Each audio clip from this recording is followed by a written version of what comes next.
در حمله به کراکوس سیتی هال قهرمانانی هم بودند که جان ده‌ها نفر را نجات دادند. این نواره که در شبکه‌های اجتماعی زود پهن شد نشان می‌دهد که چگونه یک پسر 15 ساله قرغیز آدمان را به مکانی بی‌خطر راهنمایی می‌کند. اسلام خلیلوف که در گاردروب یا لباسخانه کراکوس سیتی هال کار می‌کرد تقریباً 100 نفر را نجات داد. آدمان به دویدن و داد و فریاد زدن سر کردند. من فهمیدم باید فوراً عمل کنم. من همه چیز را زود انجام دادم. من درک کردم که اگر در جایم بیستم جان خود و صدها نفر دیگر را از دست می دهم. از آن که پسرم صحت و سلامت برگشت از شادی گریه می کردم. او را به آغوش گرفته خدای بزرگ را شکر گفتم. او به خانه تنها و در حالت شوک آمد و می لرزید. بعد من او را آرام کردم. خلیلوف مخلص کمانده فوتبال اسپارتاکی مسکو است. وقتی کارنمایی او رسانه‌ای شد، کلوب نورس را به ملاقات با بازیگران دعوت کرد، برایش نیمتنه و بلیت دائمی را برای تماشای بازی‌های این دسته تقدیم نمود.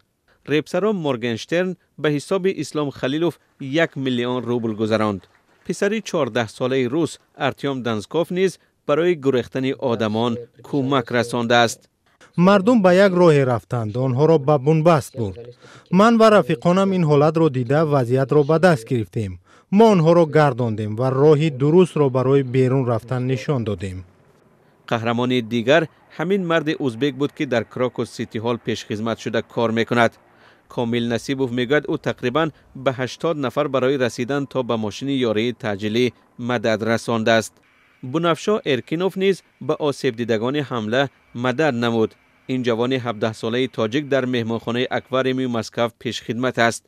هنگام حمله به کراکوس سیتی هال 10 نفر به این مهمانخانه پناه بردند. مهمانخانه اکواریوم از کراکوس سیتی هال در مسافه 300 متر دورتر جایگیر است. بنفشا به آسیب دیدگان کمک اولیه طبی رسانده است. این جوان ساکن شهر کانیبادان بوده در مسکو کار میکند. همچنین جوانان از سازمان اجتماعی تاجیکان روسیه نور به آنهایی که برای آسیب دیدگان خون می سپردند جای گرم و خوراک دادند. در یادگاری خودجوش گرامی داشت خاطره قربانیان لوحه و گلچنبرهای از نام تاجیکان در روسیه گذاشته شد. روز 22 مارس 4 شخص مسلح به تالار کنسرتی کراکوس سیتی در کنار شهر مسکو درآمده با سلاح 139 نفر را کشتند. بیشتر از 200 نفر دیگر زخم برداشتند.